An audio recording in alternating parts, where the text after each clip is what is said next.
When I was blowing out the candles at the birthday party, my boyfriend of 4 years, John Smith, was dancing closely with his childhood friend, Emily Johnson. People around were watching me with amusement. I quickly opened a bottle of champagne and said, "Shouldn't they kiss with the atmosphere like this?" John's face darkened immediately. "Anna Brown, can't you see we're just playing a game? Don't you know what jokes are appropriate and what aren't?" I shrugged inferiorly. "John, what are you talking about? I'm just creating an opportunity for you guys." With that, I filled their champagne glasses. When I put down the champagne, I saw John's embarrassed and complicated expression, but he still disdainfully challenged me. "There's nothing between me and Emily. What are you making a fuss about?" John's friend chimed in. "Anna, what you said just now was a bit thoughtless. In front of so many people, how could you put John in such an awkward position?" At this point, Emily walked over and said, "John and I are just friends. We've danced like this before, everyone here knows it. Besides, if I wanted to be with John, it would have happened long ago. There's no place for Anna." "Exactly, you're just causing unnecessary trouble," John added. They righteously criticized me as if I had done something unforgivable. Strangely, my heart only hurt for a moment and then it didn't hurt that much. I looked at their disdainful faces and calmly said, "You all have fun, I won't be an eyesore anymore. I have work tomorrow, enjoy." With that, I picked up my bag and left. As I closed the door, I heard John's angry voice, "Don't worry about her, she's just being dramatic." The party inside continued lively, but I had no interest in listening. Everyone knew I was upset. But it didn't matter because John didn't care. When I got home by taxi, John was already there, looking very displeased. "Anna, did you have to embarrass me?" "Was it me who embarrassed you?" I asked back, not interested in arguing with him. Just as he was about to lose his temper with me, I took my clothes and went to take a shower. The celebration party was far away from home, and though John had a car, he never thought to bring me home. While in the taxi, I saw Emily's Instagram. "I know, with you there, I can get home safely even if I'm drunk."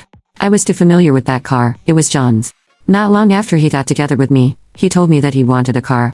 Other colleagues had one, but he didn't. It was shameful. We saved every penny for half a year to make the down payment. The passenger seat was reserved for me, but he never allowed me to eat or put on makeup there, saying it would dirty his car.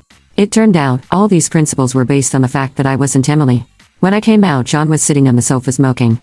He saw my look and was very annoyed, but he suppressed it and said to me, "There's really nothing between Emily and me. If we wanted to be together, it would have happened long ago. Are you really making a fuss over this?" I turned to look at him. "I've already said I really don't care. It's you guys who are obsessed." "John, I'm very tired. I worked today and rushed to your company for the celebration without eating a bite, and now I just want to sleep. Can you be quiet for a while?" After that, I went straight to the guest room. John was shocked by my attitude. I had always been accommodating, gentle, and often possessive.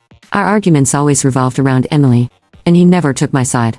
Maybe he was prepared for me to come back and have a big fight with him. Had already thought of excuses on the way, but he didn't get the expected reaction from me. I heard him smashing the coffee table in the living room, but I was too tired to appease him. I had an important client coming for an inspection tomorrow. Managed it well, I might get a promotion. As for John, he could do whatever he wanted. Seeing that I was ignoring him, he eventually quieted down. Soon, his phone rang with a special ringtone, making it clear who was calling. I heard him tiptoe to the bathroom to take the call. It was truly how the ostrich sticking its head in the sand. When I woke up the next day, John was already gone. I was thrilled about this because I finally didn't have to cater to his picky eating habits. No more complaints about the porridge being too thick or the buns too dry. I used to wake up at 5 every morning to prepare his breakfast, only to be criticized. Now, I only needed to warm a glass of soy milk and boil an egg for myself, and that was perfectly fine. I suddenly realized I didn't need John that much after all. I tittied myself up and quickly entered my working state to receive my new client. This contract was a must for me. When John called, I was showing the client around our company. He called repeatedly, so I immediately put my phone on silent. Whatever his reason, it was insignificant at that moment. My client glanced at my phone and asked, "Looks like something urgent. Do you need to take that?"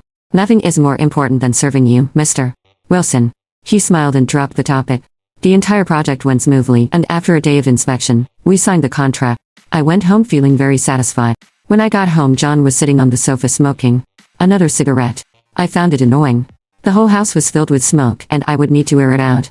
He seemed displeased that I was ignoring him, put out his cigarette, and walked over to me. "Why didn't you answer my calls?" "Anna, are you still upset about me dancing with Emily? Grow up. Do you know how serious the consequences will be if you don't answer the phone because of this?" "Oh, isn't it about attending your colleague's wedding? Didn't we go as your date? I saw her post on Ins. She looked very appropriate and was a good match for you." As for me, I was with a client all day. I have my own job too. I can't keep taking leave because of your work. "John, I've already given up many opportunities for you." John's face stiffened at my words. He asked, "How much more money can you make with that promotion?" John, given that we haven't paid off the car loan, I hope you don't talk to me like that. John was clearly agitated by my words, his tone particularly nasty. Anna, you're so self-righteous. Always lecturing me. Do you know, if it wasn't for you clinging to me like a leech, I would never have been with you. Yes, you were the campus heartthrob back then. I should consider myself extremely lucky to be with you, right? I cut him off, finishing his sentence for him. These words about not being worthy had been said by John many times, each time wounding me deeply. But this time, it didn't hurt as much. However, John wasn't about to let it go. He asked, I went with Emily today. Don't you have anything to say about that? I think it's great. You saved face and secured her deal. I shrugged. John looked at me and suddenly laughed. Anna, you better stay this stuff. I'm going out for dinner with her tonight. Satisfied?